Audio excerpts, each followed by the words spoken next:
ভালপোৱা শব্দটো বহুত অদ্ভুত। কাৰোবাৰ জীৱন সলনি কৰি দিয়ে, আকৌ কাৰোবাৰ জীৱন ধ্বংস কৰি দিয়ে। সকলো ভালপোৱাত ভালপোৱা নাথাকে, কিছুমান ভালপোৱাত মিছা অভিনয়ো থাকে।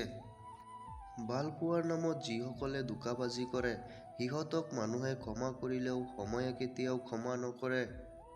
তাকেই ভালপোৱা যিয়ে তোমাক ভালপোৱাৰ লগতে তোমাক অলপ শাসনো কৰিব। যদি ভালপোৱাটো সঁচা হয়, তেনেহ'লে দূৰত্ব বাঢ়ি গ'লেও ভালপোৱা নকমে।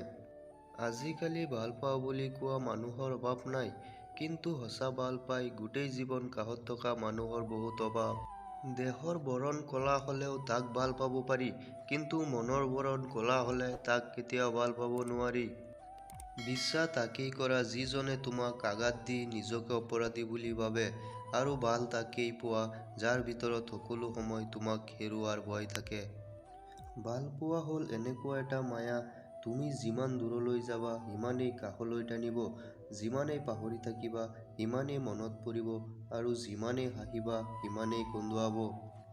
ভালপোৱাটো এটা অদ্ভুত অনুভূতি, যি সকলোৰে কাৰণে প্ৰকাশ নাপায়, আৰু যাৰ কাৰণে প্ৰকাশিত হয় সিয়েই নুবুজে।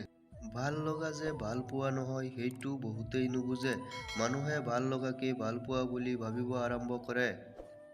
কিন্তু ভাল পালে যে বহুত দায়িত্ব লৈ ভাল পাব লাগে, সেই দায়িত্ব চবেই ল'ব নোৱাৰে। ভাল পাওঁ বুলি কোৱা মানুহৰ অভাৱ নাই, কিন্তু এই কথাৰ মূল্য কেইজনে দিব পাৰে? সুখত থাকিবলৈ গোটেই পৃথিৱীৰ প্ৰয়োজন নহয়, মোক বুজাৰ নিচিনা এজন মনৰ মানুহ কাষত থাকিলেই হয়। যদি কাৰোবাক ভাল পোৱা তেনেহ'লে মন প্ৰাণ দি ভাল পাবা, অভিনয় কৰি নহয়, কাৰণ অভিনয়ে মাথো ভালপোৱাকে অপমান নকৰে, এটা সুন্দৰ জীৱনকো ধ্বংস কৰি দিব পাৰে। ভিডিঅ'টো চাই কেনে পালে নিশ্চয় কমেণ্ট কৰি জনাব, আৰু ভাল পালে এটা লাইক কৰি দিব। ধন্যবাদ।